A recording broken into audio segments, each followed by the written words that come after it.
What's up, guys, and welcome back to another video. So today is gonna be like a super duper quick one, and I do have like a little tiny like surprise of what I'm gonna be doing these coming months. It's gonna be like a couple year project. So I'm getting a new pet, but you'll see. I'm gonna create a whole different video on it. But anyways, today, by the title of the video, you already know what we're doing. It's gonna be like a super easy process, and then after we're done with that, I don't know what the heck we're gonna do with the rest of this video. I'm not gonna lie, but I'll still bring you guys along to whatever I do. And just quick, before you even like get into it, do me a favor. You see that little like button down there? Click it for me, please. And that subscribe button, spam it. That's all you gotta do. Okay, no, don't spam it, because if you click if you click subscribe and then you click it again, it's gonna unsubscribe. So just click it once. Never mind. Just click it once to subscribe. If you're not already subscribed, if you are, then don't touch it. Leave it just like that. And thank you. If you guys have like any, like literally any suggestions of what to do with the car, like something that you guys want to see on the car, or maybe something that you want to see on the channel for like future videos, then let me know. Just leave it down in the comment section below. But currently, till this day, my fun car is broken. So the content I was planning on actually recording with that car is, has to be fixed first, and then we could get into that. And then this car, just got it, so got to do a lot of install videos before it's at the point that I want to get it to. So if there's anything you guys want to watch, like I don't really record car shows or car meets, because I feel like it's the same cars over and over again, at least in my area. But if you're interested in watching that, let me know, like right now. Just leave it in the comment. Be like, yes, record car shows and car meets and all this other stuff, whatever. You let me know down below and we'll make it happen, okay? But without further ado, let's actually get going. All right, so this is the car in its current state. Obviously, we got to jack up the car and the jack points. Okay, if you own like a BRZ or FRS, you understand this. But like the jack points that they have, it's like literally like the thinnest piece of metal, and you're supposed to put a jack to that, and it literally bends every time. So it's like, what are you supposed to do? But anyways, we got to jack up the car and then literally just take off the front tires. So it's not going to be hard at all.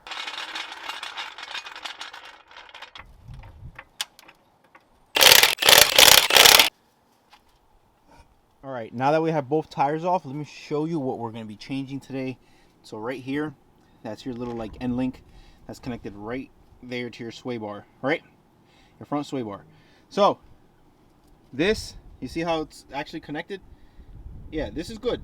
This is my driver's side, so this is good, right? Then we go over to my passenger side. Yeah. Does that look like it's supposed to be like that? I think not.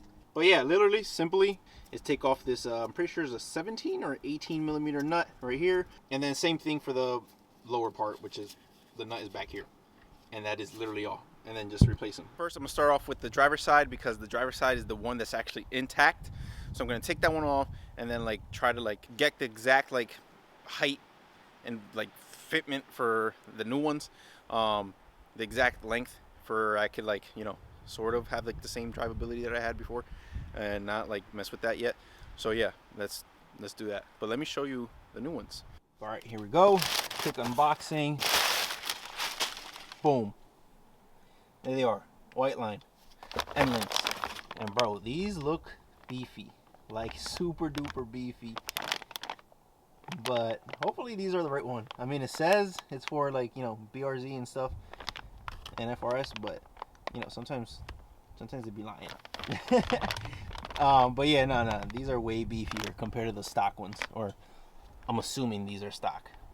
They look stock, but I don't know. All right, so as you can see, we have the top part of the end link, sway bar link, whatever you want to call it, is removed from literally right there, which is a 19 millimeter nut, and then you can literally just drop it down like this, right? Push it down through, and then you can finally access the bolt in the back. Because if you try to use a regular like 19 wrench, it's not gonna work. All right, you need like an Allen key to hold it in, because the bolt has an Allen key hole, and then you take this and then you do all that stuff to loosen it, or you could just drop it, take an impact gun and loosen the crap out of it, and you'll be good.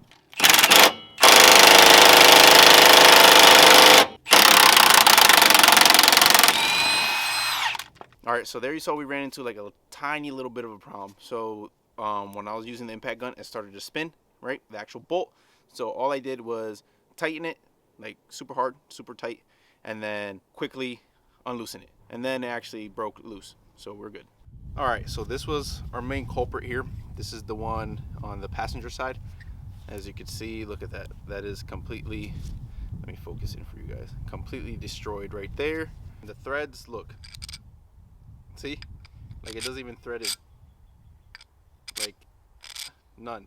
All right, so what we want to do now with the new ones is obviously take them out of the package. But here, look. What we're gonna do is we're gonna try to adjust the new ones closest to these, to the ones that were on the car already. All right, new sway bar links are in, as you can see there. Look at that beautiful gold. Sheesh. You're not gonna be able to ever like see it, but it's there. All right, but I did have some trouble with the top and the bottom. Using the impact gun, I really couldn't use it. I had to use it at the end just to tighten them. But what I did, let me find it. Where the heck? Okay, so this is what I did. I took this, right, and then I took the little Allen key adapter, and this is a size 6, right? So what you do is you put the Allen key into obviously the Allen hole right there, boom, right, like that, and then it is on loosen, and then you take a 17 millimeter one of these, right, and then you hold the nut like that, and then you just tighten it. It's on loosen because it's, I don't know, it's like weird, it's like backward, but it's, if you leave it on loosen, it's gonna tighten. You'll see. But yeah, that's all I did. And then at the end, I took the impact gun after it was already on there snug, and then just bzz, bzz, give it a couple ugga-duggas. But now what we have to do is just put the wheel back on and then put actual preload on it. Like, you want to leave them loose like this. As you can see, like they're still loose, like they're moving around. So you leave them loose like that, and then put the tires on, drop it, and then that's when you adjust it. You want to leave them loose, and then once there's actual load on it, you take the little black nuts or whatever color yours are, and then you tighten those. I'll leave a video in the description for you can see what I'm talking about. It's another install, but it'll be down there if you need it for reference. Okay, so I just went on the little test drive, and this car's handling, oh my god, A1. Okay, it drives better than when I first got it. Like, I don't know if that problem was there. I doubt it, because I didn't notice it until like maybe like a week ago. But drives amazing now. Super duper amazing. I mean, the bushings on the old ones, they were clapped out. These bushings are brand new, so they're great. Taking them corners, I could take them at 1,000 right now. All right. Handling, perfect. I just need to adjust the dampening on the actual coilovers because it's a little like, it's a little iffy. But other than that, 100% recommend. So if you need any new sway bar links, Whiteline for the day that I've been driving it, amazing. So far, amazing. All right, so thank you guys for watching, and for the new subscribers that are here too, thank you so much. Stay tuned. We have a lot more content, especially with Integra. If you guys didn't know, I have a 1998 Integra GSR that is boosted. I did break the motor like 3 times, so we're currently fixing that right now. It's just taking a little bit long. But thank you guys so much for watching another video. I'll catch you guys in the next one. Peace out. All right, little sneak peek.